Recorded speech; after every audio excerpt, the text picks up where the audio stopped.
Mekong Delta, 1968, 9th Infantry Division. You step off the dike and into warm water that never really leaves your boots. The danger hits before contact. Your skin burns under straps. Your feet soften, split, and sting with every step.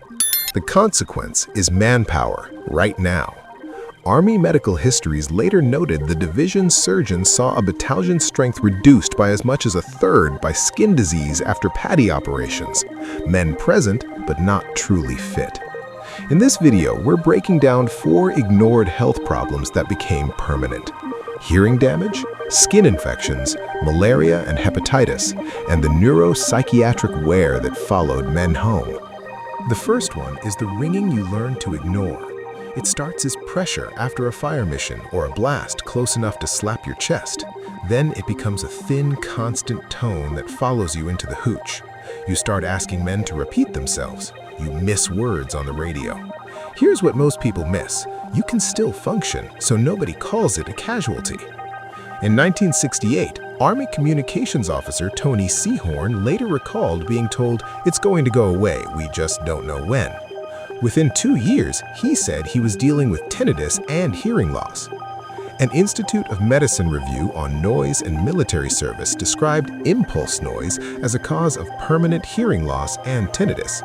You get irritable, you withdraw. Once that damage is there, it rarely reverses. After that, return was unlikely. And once you can't trust what you hear, you start missing what you feel next, your own skin breaking down. What hits you next is the skin. Heat rash becomes raw patches become open cracks, cracks become infection.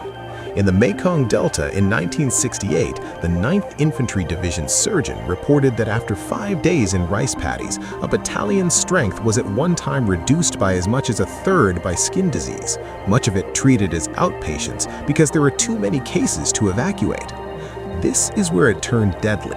Bacteria gets under softened skin, fever follows, and movement slows to a shuffle. A veteran later recalled from operations around Chu Lai and Da Nang in 1967, an infection in my leg which is ongoing to this day. You feel dirty, you feel embarrassed, you stop reporting early symptoms because you don't want to be the weak link. Once infection takes hold and you're pulled from the patrol cycle, return is unlikely. And when your skin is open, the deeper sickness is waiting. Then the fever arrives, and it doesn't care how tough you are. You shake so hard you can't hold a canteen. You sweat through your shirt and still feel cold. Units in the Central Highlands learned early that malaria could cripple combat power. In the Ia Drang Valley in late 1965, Army medical reporting recorded malaria rates in some units operating there as high as 600 admissions per 1,000 troops per year. Army medical histories also described drug-resistant falciparum malaria keeping men off duty for up to 5 weeks.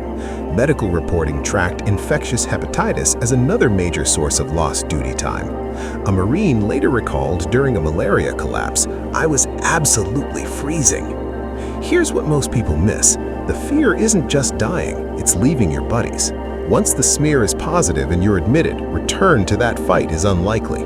And when your body fails like that, judgment is the next thing to go. By the time the tour grinds on, the threat shifts inside your head. It starts with sleep loss and constant alertness. Then it becomes anger you can't park and fear you can't admit. This is where it turned deadly. A man who can't sleep and can't calm down is more likely to misread movement, fire too soon, or freeze when he should move. In South Vietnam in 1968, men in units like the 2nd Squadron, 11th Armored Cavalry Regiment held it together because that's what the unit demanded, even as the stress piled up. The Health of the Command report to the Deputy Surgeon General later estimated lost duty time from neuropsychiatric conditions reached 175,510 man-days by 1970. A veteran later reflected, "Those of us that have the most severe PTSD are the ones who care. Shame keeps you quiet. Hypervigilance keeps you exhausted." From that point on, you weren't mission capable. And once you realize it follows you, the war doesn't end on the flight home. None of these problems made headlines at the time. They were treated as inconvenience, bad luck, or weakness. But the records show commanders losing effective strength to skin disease, medical officers warning that malaria could cripple battalions, and psychiatric load rising as the war went on. The permanent part was personal.